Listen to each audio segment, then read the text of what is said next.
Dun, dun, dun. Live. You're live. That's crazy. Yep. It's very exciting. So, Mhm. how are things? Things are actually good.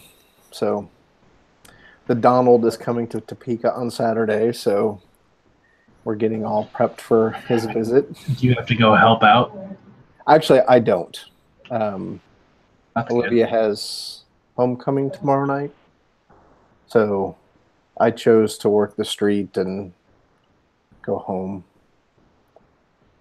So my fellow day shift sergeant is going to Topeka to do the presidential detail.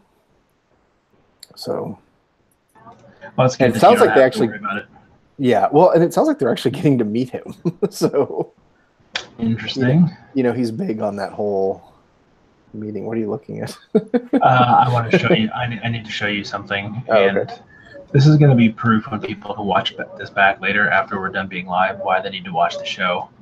My wife found this absolute gem. Hold on one second. I gotta share my screen. I was doing the dishes earlier, and she was getting Kennedy to sleep, and she just started like crying. She was laughing so hard, and she was laughing so hard she couldn't even push play. So I had to push play. So let me share my screen real quick. And Okay, you're gonna have to teach me how to do that sometime.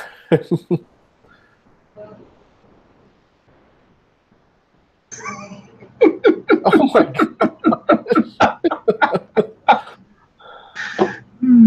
it's so good, so good. That's crazy.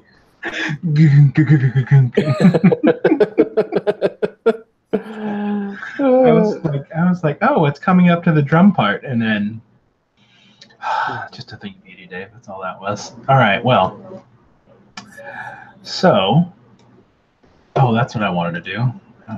I opened up Facebook so I could share the link, and I didn't even do that. I got distracted by the deer.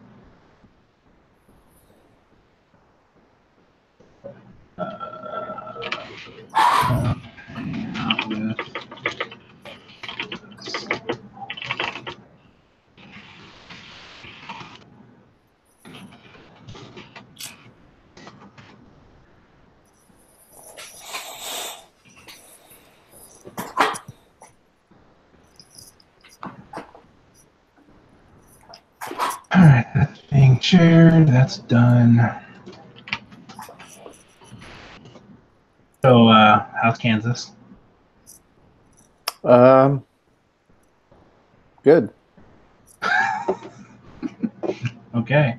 Yeah. Did you guys finally get some cool weather last? Yeah. So yesterday the high was like 86, Yeah, it was that way here too. but yeah, unlike Kansas, instead of it being hot for 4 days, it was hot for one day. The high today was 60. Well, it came through yesterday for us and cooled off. So that's hopefully it's fall is here. I would like to think it is. I mean, it is October after all. Yeah. True. All right. Well, shall we get the show on the road? Sure. Hold on one second. I'm going to post it in our Slack because, and this is the surprise that people don't know yet, is if people want to chat with us while we do this live business, you got to be in the Slack. Oh, okay. So finally, a bit of value to those that are in the Slack, and maybe a reason to join the Slack. And I'd tell you how to do that, but no one's watching right now, so that's wasting my time.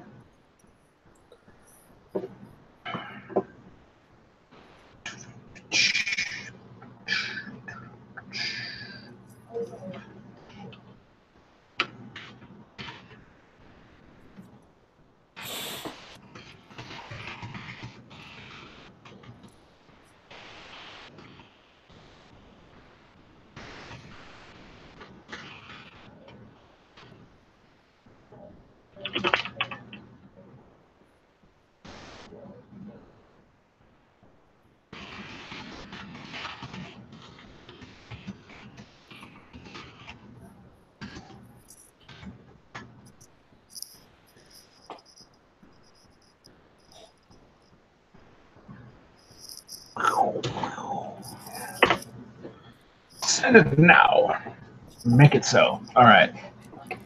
Now, I get to use my fancy. I want a Bob Barker microphone. Bob Barker microphone. Now, True Oh, Carry one of the microphone. long, skinny. The long, skinny ones, so I can, put it in your face without getting too close. Yeah,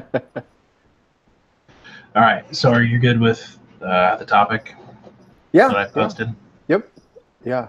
All right. Did you see that I responded? I did. Okay. Did you see that I gave you a thumbs up? No, I did not. Like I said, I don't have the app yet, so. Yeah. Hopefully How's my volume? Your volume's fine. Okay. You didn't want to be blowing out your port eardrums, David. You what? Said I didn't want to be blowing out your eardrums. Oh, no, you're good. Also, this is the main room in our home. Very nice. Very lovely. Yes, it's kind of not the best spot for my desk because, well, that's the TV, and that's the couch, and then the rest of the house is either kitchen or bedroom. So there isn't really a better spot for it. So Meredith is hiding out in our bedroom right now, and luckily Kennedy fell asleep because that's... I'll save that for the show. Gotcha. All right. I'm ready to go whenever you are. Sure, I'm ready. So instead of clapping since my child is home, let's just snap by the microphone. Snap by the microphone. Okay. You can snap, right, Dave? I think so. Oh, the pressure's on. All right. Wait, how am I going to do this? I have to set the microphone down so I can snap and then click with my other hand. 3 hands would be useful in so many certain scenarios. All right, ready? So, here, oh, actually, that's it, yeah, because we just hit record and then we snap. Duh. It's like I've never done this before. You ready? Yep. Hit record. Okay. 1, 2, 3. Very nice. Good evening, ladies and gentlemen. Welcome to episode 22 of Dad College. My name is Cam Brennan, and I'm joined across the lovely interweb by the one and only Dave Hope. What's up, man? Hey, how are you? I'm doing all right. We are trying something brand new tonight. We're doing a live hangout on YouTube. So we're recording like we usually do, but we're streaming the whole process live. So if anyone wants to, see behind the scenes, as it were, what 2 goofy guys look like when they talk into microphones, we're providing that magic for you. Radio. Hey now. I happen to think I'm very mediocre looking. Thank you very much, especially with this scraggly beard I got going on right now. Anyways, now what I need to figure out is how I open... Oh, there's chat. There we go.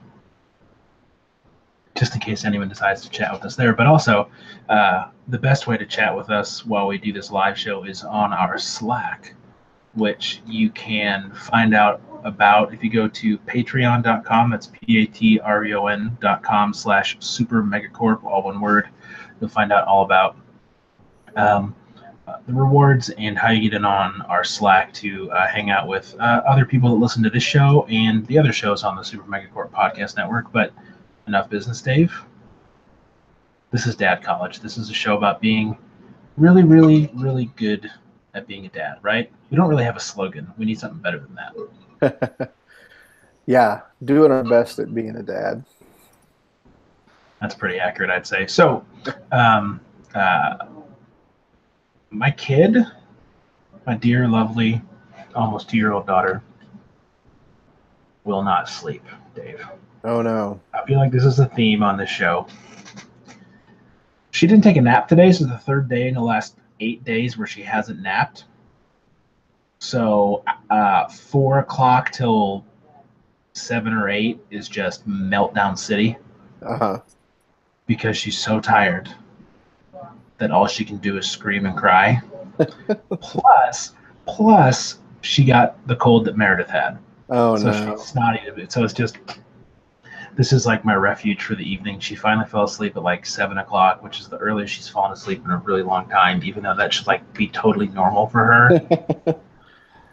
So like we like kind of didn't know what to do, and that's why I lost track of time. And you sent me that text message at 7:35. I was like, oh my god, my hands were still wet from doing the dishes. Like, so that's kind of where my head is at as we enter this episode. But we are going to spend the rest of this episode talking about sort of the chaos that can become your kid's schedule, especially like when the kids multiply and there's like 2, 3, 4, 5 of them.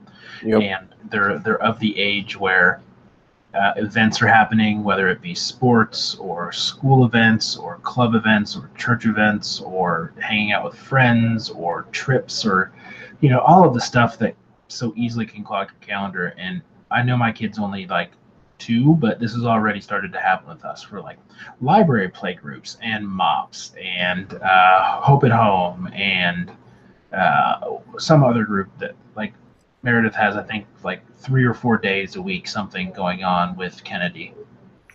Swimming lessons at night. I take her to swimming lessons on Tuesday evenings. She has in 2 weeks gone from barely sitting on the stairs to jumping off the side of the pool. Oh, wow. She's still very cautious and apprehensive. Yeah, she's very apprehensive because like she realizes if I let go of Dad, I'm done for. But she's at least pushing the boundaries of what she's comfortable with. But like even at this early age, I can already see the calendar creep happening of things just filling the calendar so where like you don't have time at home. And as someone who's, you know, gone through this, you know, almost 2 complete times with, you know, Olivia being a senior now and then will be making, I mean, you're almost in a few years, you're going to be 3 for 3 on getting kids from, you know, all the way through high school. And I know you guys are busy. Yep. And so I guess I'm starting to feel the pressure or the stress of having to like actually schedule things out, and you've already been there and you're in the thick of it still. So I'm hoping that this topic can help people in my boat, but also give someone in your boat the opportunity to, you know, kind of share what you did, what worked, what didn't work, you know, if you would do things differently, how you would do it, that sort of stuff. Yeah. I think that we were too busy, and we still continue to be too busy. So I don't even want to begin to pretend like I have an answer for how to do that. I definitely think parenting and this topic in particular is one of those things of I think you just figure it out.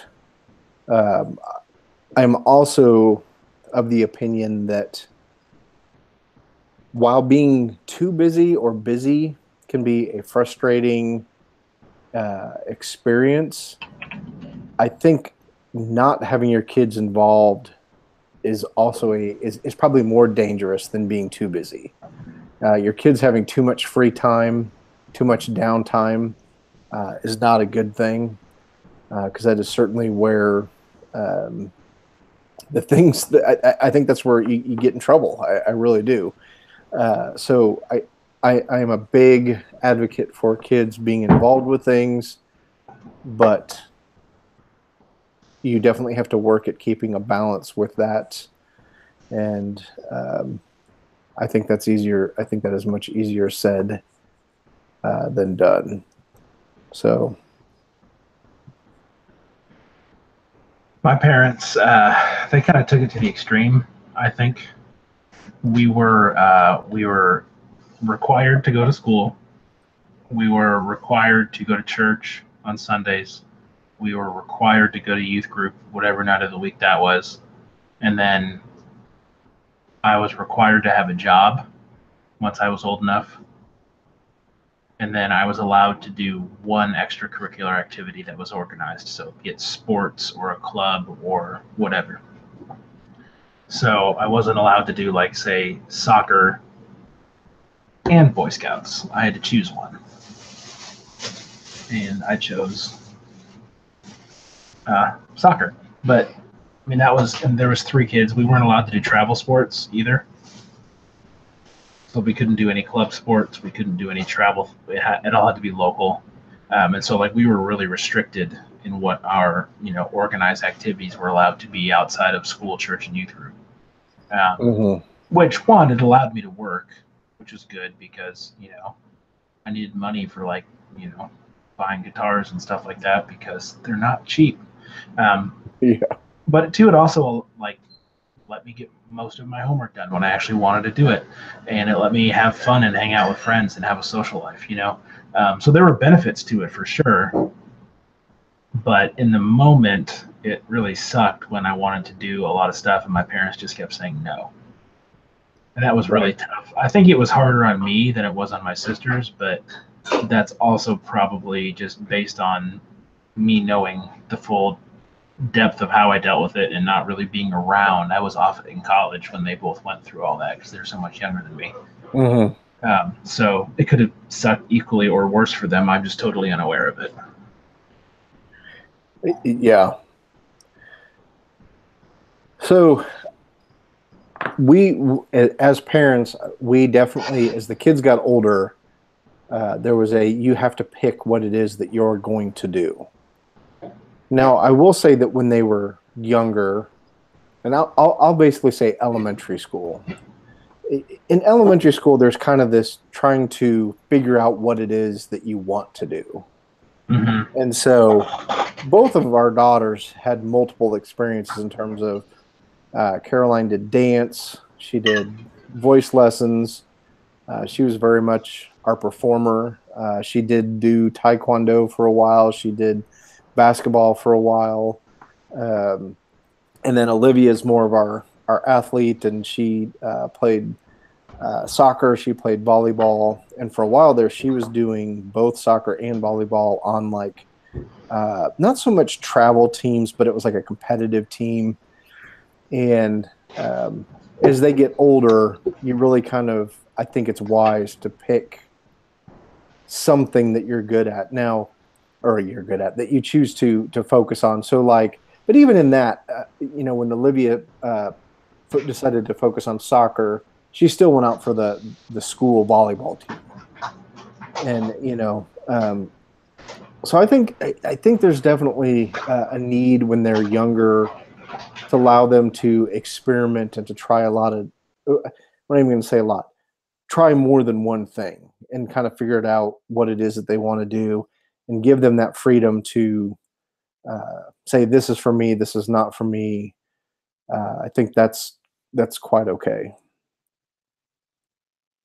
Yeah, I would agree. And when I was a kid, the good thing about sports is like there's different seasons, so you can try soccer, you can try baseball, you can try basketball, you can try, in my instance, I wanted to be an ice hockey player. I grew up in Detroit, and it was in my entire childhood through essentially college was when the Red Wings were just the premier sports franchise.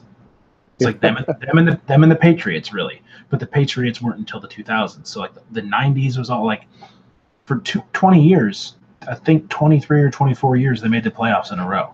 They won multiple. So like hockey was what I wanted to do. I was obsessed with it, but my parents wouldn't let me play ice hockey because, especially as a kid, you're buying new equipment every year because you grow out of it. Yeah. And you have to pay for practice because you have to rent the rink. So every practice costs you $30. Every game costs you $30. Every year costs you $1,200 in equipment. My parents were like, you can play street hockey, but there's no way on this planet you're playing ice hockey because it was too expensive. But I got to experiment. I got to play 1 year Little League, and I never played again because there's not much on this planet I'm worse at than baseball. It's embarrassing. But to your point, like as a young kid, there's so many opportunities, even throughout the course of 1 year, to be able to try different stuff, while not having it necessarily coincide with like Monday is basketball, Tuesday is volleyball, Wednesday is curling, Thursday is sewing class. Like there are families I know that are like that, and that's their choice. But yeah, I think to your point, as a young kid, it's important as a parent to expose your kid to as much as possible, especially things that they're not comfortable with, as long as they're safe, obviously.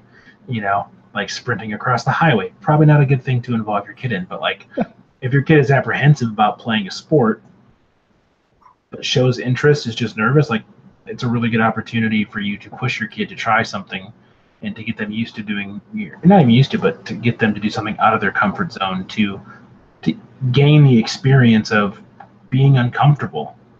Yeah. And like a lot of life's going to be uncomfortable, and if you can manage to kind of get back on the horse a few times at a young age, that's only going to be good for you. But then to your point, as you get older, I think it makes total sense to kind of like the funnel, start out wide and then work your way kind of deeper and narrower into the stuff that you really enjoy, the stuff that, and it's not even necessarily the stuff that you're good at, it's the stuff that you enjoy, I think. Like my youngest sister did swim team in high school. She was awful. Just not good. Yeah. She's not athletically gifted in really any way. And I'm not trying to be mean, she's just not, but she loved swimming. Just loved it. And so she swam in high school on the swim team and had a great time, was always in the last heat of every race, as far as I'm aware. And she didn't give a rip. She went out there, she did her thing, she had a great time, she loved her teammates, she just, everything about it she loved. And the fact that she wasn't fast didn't bother her. That's cool. And especially as like a high school teenage girl, to be like, screw it, I'm just going to do what I want. Like that's a huge sign of like character and self-worth that she had in herself, of like, I don't care, I like this, I'm going to do it, it's fun. Yep. You all can be super competitive, I'm just going to, and she would push herself, like she was competitive with herself to do better and to get better and improve her times, but like she knew she wasn't going to state. You know what I mean? Yeah. So I don't know. Yeah, so I think that's what you're saying there is a big part of all that, is part of exposing your kids to multiple different things is to help them find that which they enjoy doing. And as a parent, again, it's about being involved. It's about paying attention to who your kid is and steering them to those things, and saying, you are good at this. So maybe this should be a priority over this. But if it's not what they find, they don't enjoy it, then there's no reason to be pushing it towards that. I know another thing that we have experienced as parents is this idea of getting a scholarship to college, as a part of what it is that you do. And fortunately for us, Olivia falls into that category, in that she'll get to play soccer at an NAIA school, and it will help pay for her college. But I don't recommend that as a motivation for why you choose what you do. If it works out that way, wonderful. I know that's another thing that can be a big factor in why parents have their kids doing activities, is the whole college resume. And if you want to get into college, you have to have all these activities that you can point to that you were involved in. And, if your kids has a high capacity for those things, then let them do. But if they don't have a high capacity, then I would not recommend pushing that way. And even if they do have that high capacity, helping them navigate a balance between rest, work, and play. Yeah, to that point, I was never going to get an athletic scholarship. I wasn't unathletic, but I was exceedingly average at a lot of stuff. Not bad, not great, serviceable, except for baseball. Truly awful. truly awful. But academics was always something that I was, above average at, and my sisters are both excellent at. They were both straight A students. My sister got an academic scholarship to Caltech, which is the #1 school on the planet. Wow. So I didn't care about school enough to get that, and it drove my parents crazy. They're like, you could be a straight A student. You should be a straight A student. And I was like, I don't want to be, because that means I don't get to you know, play soccer, go to youth group, work, and hang out with friends. Yeah. Like, I don't get to do those things if all I'm doing is homework all the time. Right. And I figured out early on, I could ace the tests, get like a B- on my homework, and still pull an A- or a B+ depending on the class.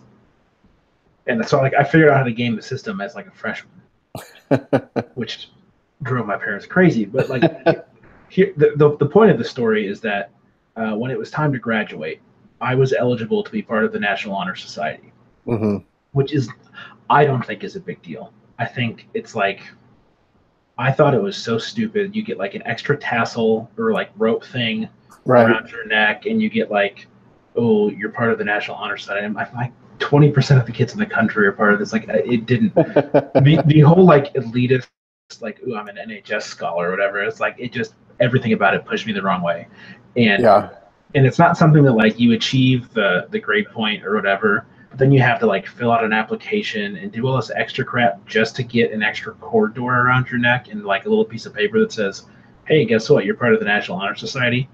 I was like, either.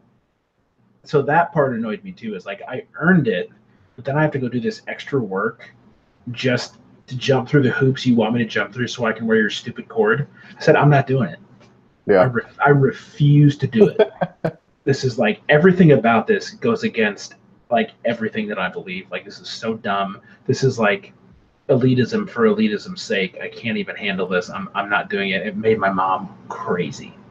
So she tried to fill out the application for me. I knew you were going to say that. And tried to sneak it in the night before it was due. That's funny. But she couldn't get a few pieces of information that only I knew. Or there was something, exact details escaping my mind because it's been, 15, 14 years. But there was something that she didn't know and couldn't figure out to get the application in. And when I found out, I was just, I went out of my mind. I was so upset, which even vindicated my decision to not do the NHS even more, because I was, an angsty teenager, and I was like, ooh, my mom went behind my back. Oh, she wasn't like reading my diary. Like, it's just on the list of things your parents could do to like violate your privacy. That was so minuscule, but it just, because of the situation, it triggered me so hard. So yeah, I mean, to the point, I guess that was my one way of relating to the parents trying to force kids to do things they don't want to do or shouldn't. I don't know. Hopefully that story related, but of what not to do as a parent. Love you, Mom. Yeah, well, and that's I think that's the big thing is really ask yourself, what is your motivation for why it is you're doing what you're doing and encouraging your kid to do. And I certainly am not implying that there shouldn't be some of that, because there are times when a parent should be pushing their kid to be better, to achieve more, to challenge themselves, because we all need that at different times in life. But boy, if you're putting that pressure on there because you want them to go to a certain school or get scholarships or whatever that may be, I just think that there's kind of a point of diminishing returns on that, and that knowing that you love them and that you support them is far more important than what they achieve, especially as a child. And the other thing that I've seen so many kids do is excel at a sport through high school, do a year or two in college, and then just absolutely be burned out by the time they get to that point. Yep. And that's not worth it either. Yeah. It becomes not even like a job. Job's too nice of a word. It becomes a burden. Mm-hmm. And everything that they once enjoyed about that sport is just replaced with, dread or stress or, anger, even in some situations. I had a buddy in college, and you'll have to forgive me if I've shared this story before. He was offered football scholarships at two big schools in Michigan, one of them being Eastern Michigan University, which is a Division I NCAA football program. Mhm. And he didn't play college football. He had the opportunity to play big time ball and just decided to walk away from the game. Yep. And never played a single down of football after high school. And I didn't understand it because I was the kid he ragdolled in practice to get ready for the actually good players. And I wanted to be as good as he was. He was Right.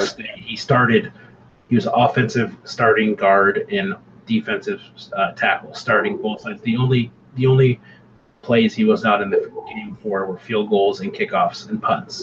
Other than that, he was on the field for every play in high school.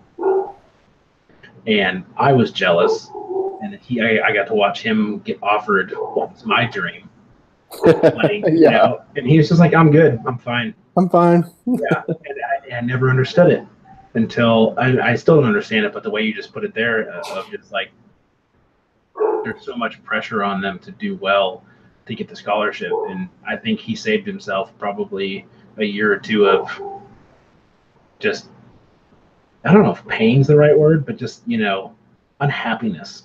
Mm-hmm. He didn't want to play anymore. Right. So I think, in hindsight, it was probably a really wise choice for him to just say, I'm just going to focus on, what I want my career to be, not have to deal with a nagging injury the rest of my life because some Big Ten, offensive tackle breaks my leg when I'm playing at the big house the one time I get to, you never know what's going to happen, and especially in a game like football. But it was really hard for me to watch him walk away from what I wanted. Right, sure. But you think about it now, you're like, yeah, it's probably actually a really smart move. He's healthy. He's healthy. He didn't, have to deal with the rigors of academics and Division I sports. I think it'd have been different if he got a scholarship offer to Michigan, where you're going to play in a ton of meaningful football games. Eastern Michigan was, whew. It's still Division I football, but you're everybody's. We're going to win that game. Yeah. So, as you were talking, I kind of had a thought of maybe what do you do if you have a kid who doesn't show any interest in being involved in anything? I hadn't considered that either, but that is a very good question, and I feel like a much more common question than I would probably initially think. Yeah. I think there's probably a lot of parents out there that wish they could get their kids involved in stuff. Right. I don't know, Dave. I mean, I'm going to have to let you run with this one because I don't know. I never had that problem. It's not even a problem. That's the wrong way to phrase it. I was always interested in doing stuff. This is a hobby for us. This is something we do for fun. Clearly we don't have the problem of finding things to do. We learned how to record and audio edit and live stream. We know how to fill our time with things that we like. But do you have history with this? Either with your kids or friends that you had growing up, or maybe family friends that have gone through this that you could maybe speak to, or? So while I don't have specific examples in terms of my life or even family, but being a police officer, it's one of the things that I would say I see in terms of kids that are getting in trouble is they don't seem to have that place where they connect. And I kind of as like I mentioned when we were introducing this topic is I do think that it's important for kids to be involved. And I'm going to go out on a limb here and so if your kid is not, if you're truly at the point where you have to tell your child that they have to do something, I think I would be inclined to say at the very least, you're going to learn to play an instrument. Now, I don't care what it is that you're going to play, and we will support you wholeheartedly in whatever you choose, but you need to choose an instrument that you are going to learn how to play. And I don't even, well, I do know. I think music is a good thing, because that's one thing. I don't know music. I can't read sheet music. I've never learned to play an instrument. So maybe this is a little bit of me living vicariously through others, and I can give you advice that I didn't even follow. But It's never too late, Dave. It's never too late. This is true. This is true. Maybe I'll learn the piano this year. All that spare time you have. Yeah. All the undone projects that I have around here, including this room. So, but yeah, I think I'd be inclined to start with saying you need to find a musical instrument and learn it. And if that's absolutely not your child's thing, then tell them they need to find something that they're going to invest their time in. And because, like you said, I think there's an element of, when you're part of playing sports, when you're involved with social groups, you learn some of those nuances of just being a contributing member of society, that we all need those experiences. And that includes failing. That includes not doing it well. And either kind of saying, well, I'm not good at that, so I'm going to move on to the next thing, or I'm going to persevere. I'm not good at it, but I like it. I'm sort of interested in it. So I'm going to persevere through it, because really either way, you just learn from that. And being a blob on the couch and watching TV or playing video games, or, being on some sort of screen, I don't think really helps you to become, the term that I always use is a contributing member of society. I hope I'm not placing too much value on that, but I think we should all contribute. I agree. I will say that video games now are different than they were when me and you were younger. There's a much more communal aspect to a lot of them. Some of those communities are totally toxic. Oh, really? Awful. Yeah. But some of them are a ton of fun and are ways for kids that may have trouble face-to-face social anxiety type of stuff, meet people and build social skills through playing cooperatively with other people, like a game like Fortnite, for example, which is, just this massive thing. That community tends to be really good. I can't tell you the amount of times I've played a game with complete strangers and have laughed the entire time. That's cool. And had such a fun time knowing that I'm very average. And it's okay. Like, we're all just there to have fun. And you get to meet, I've played games with 12-year-olds. I've played games with dudes that are 10 years older than me. I've played games with ladies. Like, you just have fun. And if you die, you die. What to do? You go play again. As opposed to when I was growing up, video games was me in a room by myself playing Mario. Right. With no interaction. But I will say, there is value in learning to create something, to make something new.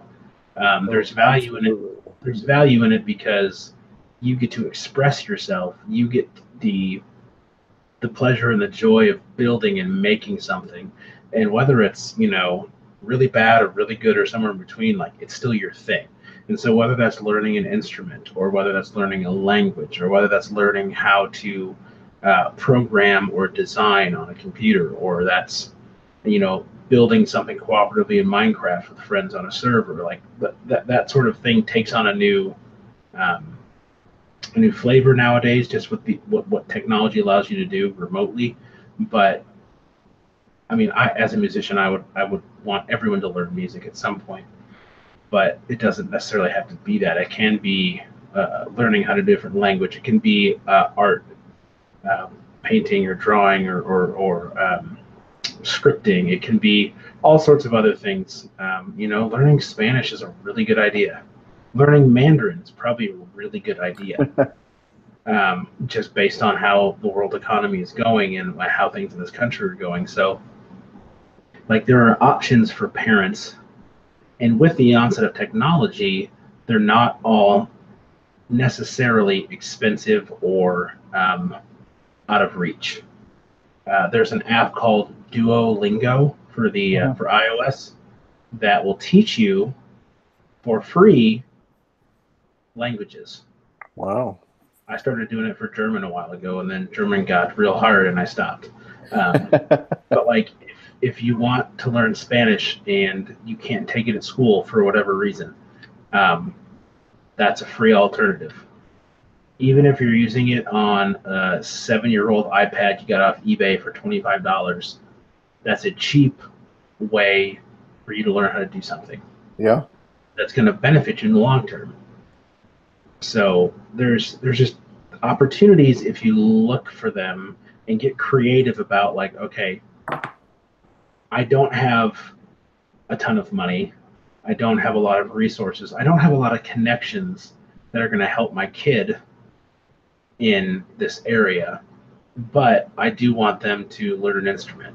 I do want them to learn, a language. Well, you don't have to necessarily have an instrument to learn music. If you can get access to a computer, even a really, really cheap one, you can get free music software, and your kid can learn music theory and notes and chords and learn how to play the piano digitally.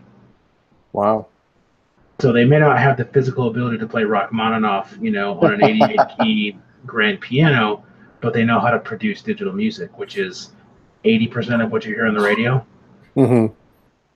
So there are ways to think about and opportunities to get around the restrictions you may have.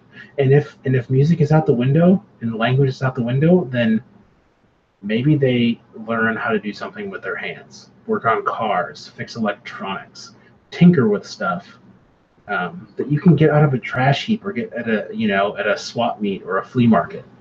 Yeah. How to repair stuff. That one, it's good because it takes up time. Two, it's a skill to be able to fix stuff. Dave, you're a handyman. You could know your way around a car upside down, left and right, all that stuff. I don't. It's a skill I don't have. That would come in handy quite a bit since my car is super old.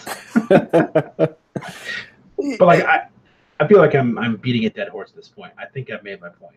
Yeah, and it's funny because you mentioned the mechanical stuff, and I know for me, I took everything apart that I could possibly take apart when I was a kid. I was fascinated by how things worked, and I drove my mom crazy taking things apart. And so when your kid does that, they're not being destructive. It really, I mean, I love taking things apart, and I didn't always get them back together, after the fact, but I was curious as to how things work, and I eventually learned how to fix them. And I remember so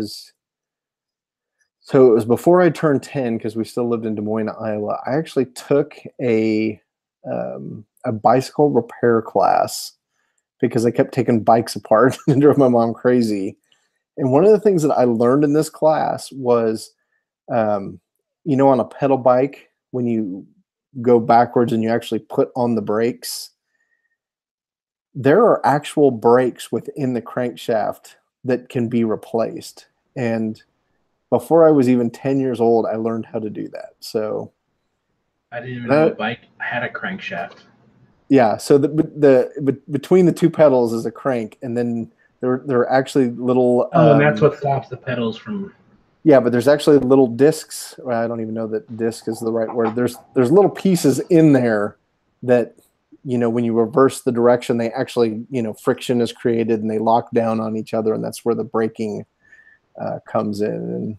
And yeah, not that you would really ever need to replace them, but when I was a kid, I learned how to do that. So enough of my rambling. But so if you got a kid that enjoys taking things apart, start figuring out how you can encourage that. And it's like Cam said, maybe it's going to the salvage yard. Maybe it's buying old things and letting them take it apart. Maybe it's, encouraging them to do Legos or something like that, that allows them to learn how things work and take things apart, even if they can't get them back together again. For sure. So, yeah, I guess the other thing I would say is, on the flip side of this, is if your kid has boundless energy, just bouncing off the walls, can't seem to get a hold of them, then I would strongly, obviously sports, but like something like gymnastics or dance or track or swim that's just going to zap all their energy or cause them to focus incredibly hard. Like Dave, I don't know what your background in dance is. I'm sure you're a mean flamenco No, I dancer. hate dancing. Um, but like the amount of focus it requires to remember the moves and the choreography and all the details, much like in gymnastics. Um, And even martial arts can be that way. exactly, and that's if your kid is too macho to dance, then martial arts is a great way because the other thing too is on top of the physical um, stress and exertion, there's the mental side of remembering it, but there's also the Mm-hmm. inherent discipline Yep. of martial arts and doing things correctly and doing them on time and doing them the right way and being a part of something bigger than yourself. Plus it's self-defense, which never hurts. Nope. So there are non-sport options for kids that just have a lot of energy. And there's, especially like little boys, there's nothing wrong with having a lot of energy as long as you're willing as a parent to let them burn it off so that they're not doing it, at a funeral or during church. Like, you know, Yeah. my mother-in-law said she used to make when my brother-in-law would get home from school before Meredith was still really young and he was super, super, super, super, super excited to see her. She'd make him run like 5 or 6 laps around the backyard full speed before he was even allowed in the house Yeah. because he was just so over the moon to see the baby. And like, 4-year-old boys, 5-year-old boys don't really understand, that a baby's fragile.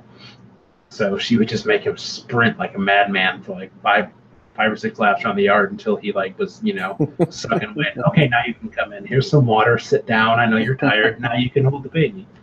Yeah. So just clever little stuff like that. Just knowing your kid and encouraging the behavior when it's correct and giving them an outlet for it. Um, but again, back to our original point of this whole show is not letting the activities dictate your life. Definitely. My dad always liked to take our vacations in the fall. When we went on vacation, we generally went in the fall instead of the summer.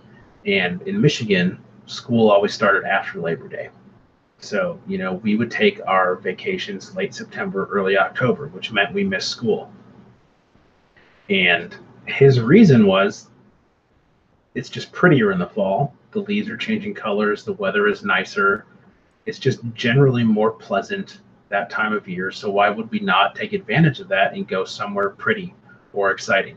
And he did not let the fact that school was happening, that sports were happening, dictate our life. He dictated this is when we're going to go because it's the best time for us to go.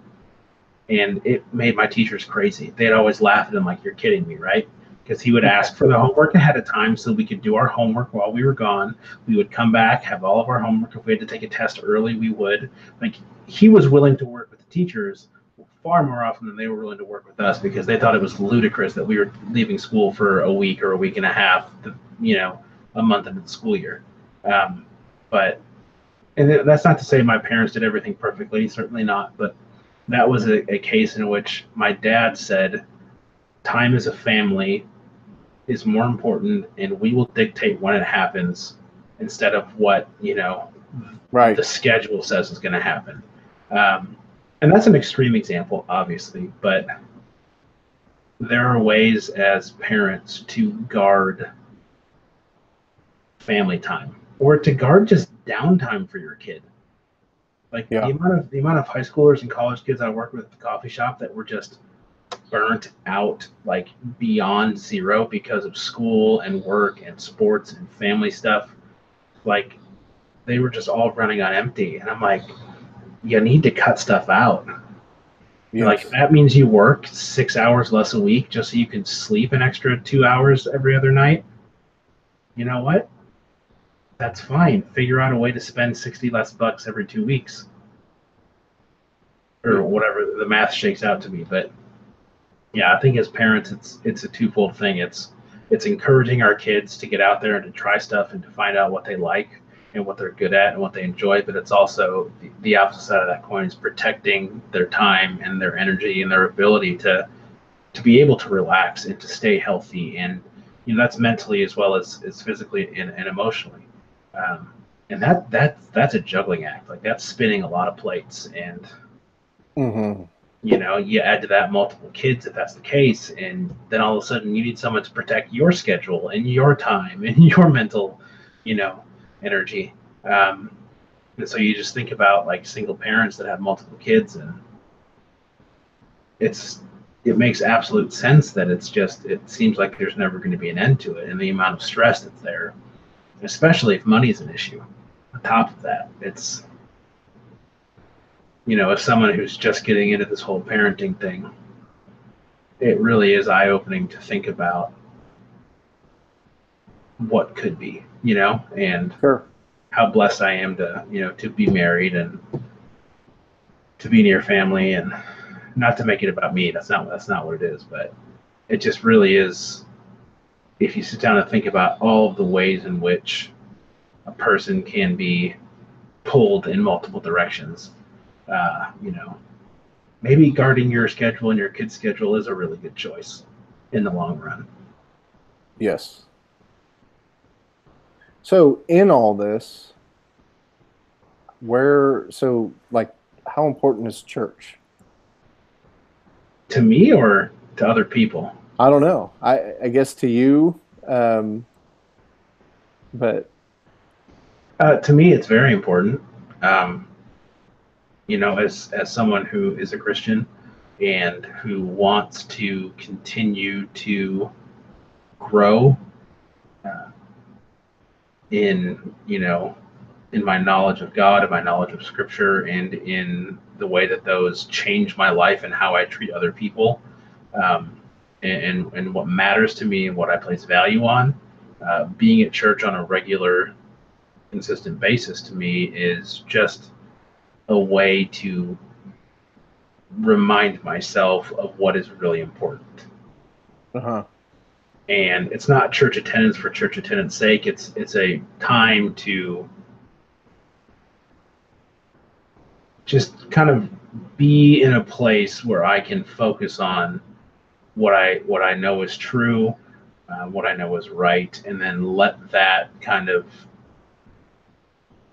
dictate the rest of my week. It's not like I go to church looking like church isn't the pinnacle. Like, church to me is kind of like the sending off point, if that makes sense. Sure. It's like the beginning of the week, not the end of the week, if you want to think of it that way. Yeah. At least that's how I try to think of it. Obviously life happens, and, stress can be something that can blind you to what's important, but that's kind of how I want to approach it. And I want that for my family as well. But I would say that church can definitely become just a part of that busyness, just as much as the sports and the other things. You've got to be at church on Sunday, and if you're a good Christian, you'll go to a morning Bible study and a life group, and your kids will be in you, and they're all different nights and different days. Yeah, the church calendar issue is something that I've honestly been thinking about this for years, and how do we crack that nut? Yeah, because it's just as bad as a school schedule. It is, and I find, for me personally, it's always been a balance of I want to get involved, but it seems like as soon as I do, you can never just do one thing.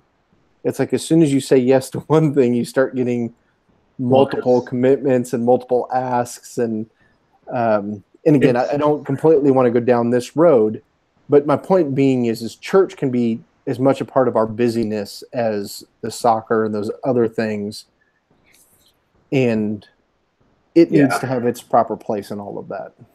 Yeah, and I'll just say this quickly. I think there's a few issues with that. Is the church is somehow always understaffed, and by understaffed I mean under-volunteered. They always need more people, and I don't know if that's because of overreach or what. So there's that problem. So once they get their claws on you for one thing, then they're going to try and milk you, and then they just wind up burning people out. And so it's like instead of having like a healthy cycle of volunteers and like everyone works like one every 5 or 6 Sundays, and you have people that work every Sunday for 2 years and then never go to church again. Right. And so there's like this catch-22 of like, we need people, we don't have enough people, so we're going to overuse the people we have, and then by the time we get new people, those people all leave because, well, we worked them to the bone.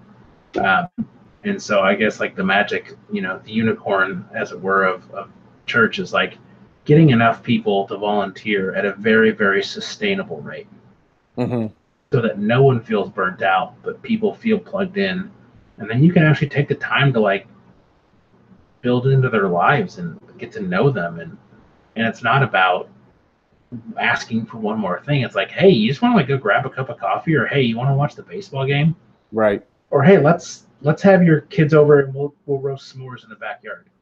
Like,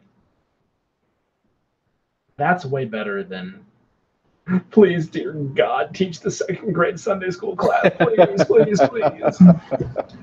Also, can you lead worship? And the Spanish class needs a teacher too. Can you do that? Thanks. All right, bye. But anyway, yes, that's not true. What this show's about. That's just me. I hear you.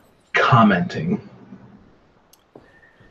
Yeah, and I think the other thing that I would just say is that I think church should be a priority, but it is okay to have a soccer game on Sunday. I think it's okay for other things to be done in those times. Now, it shouldn't be all the time, but church should be a priority. And then the other thing I think it's okay, which it's funny to see people's response when they hear this from me, of I don't make my kids go to church every time I go. And I've had parents ask me on a Sunday morning, well, where's Caroline? Where's Olivia? Well, they're sleeping in. And I'll get a look like, oh, you're letting your kid not go to church. Oh, you're one of those. Yeah. And you know what? That's okay. God will judge you. It's okay to give your kids a Sunday off. So.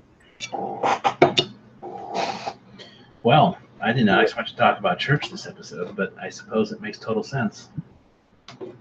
Yeah, I think so. All right. Any other thoughts, Dave?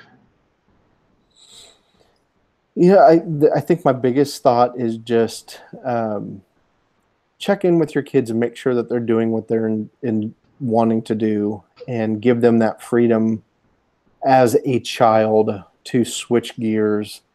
And I know sometimes that's going to be tough if you spent a bunch of money on hockey equipment or, something along those lines. But it's like Cam said earlier, they're eventually going to outgrow it anyway.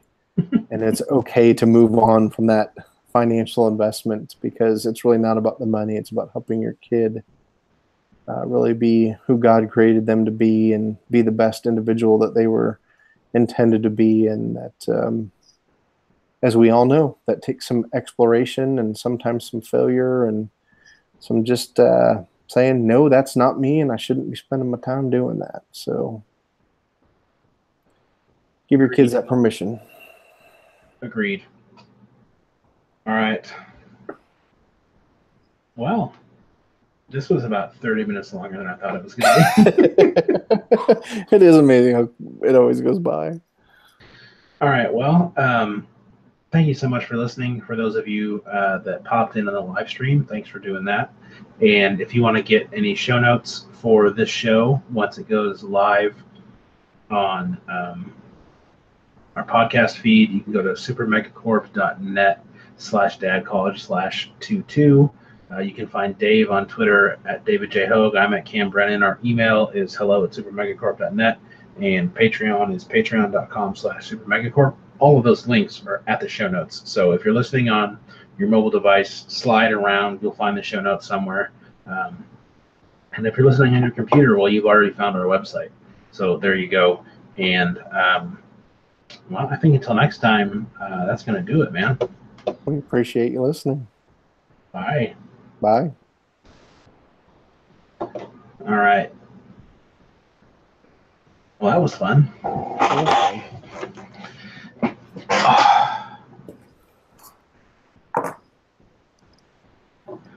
So I think So we did had people really tune in? I think there was like 1 or 2 people that popped in at some point. I don't know who they were, but They didn't stick around. oh no, there was one person that was there for like the first like 10 or 12 minutes and left. So I'm just exporting my audio really quick. This is Dad College 22 Cam.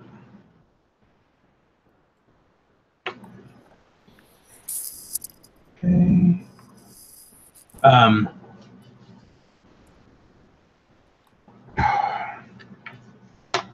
Cool. I guess we can just end the live stream. Yeah. And then we can, I'll get with you this weekend to talk scheduling and everything for the upcoming shows. Sound good? Sounds good. Okay. Say bye to YouTube, Dave. Bye, YouTube. Bye. See ya. See you later.